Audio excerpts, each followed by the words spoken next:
What's up everyone, welcome back to our channel. In today's video you are going to see how to set up voicemail settings on Android phone. Sometimes we might not be able to just receive the incoming call, so we just want to set up a voicemail so that the person calling us won't be bothered.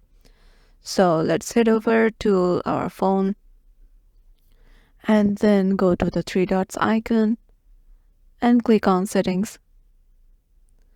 And then you will be able to see several options with the layout. Then go to the voicemail option, and as you can see I have two SIM cards in here, so I can just set my voicemail option in both of the SIM cards.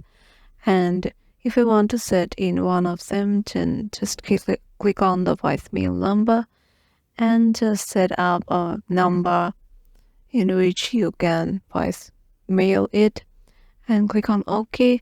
Once it is done, just tap on OK and your voicemail number is set.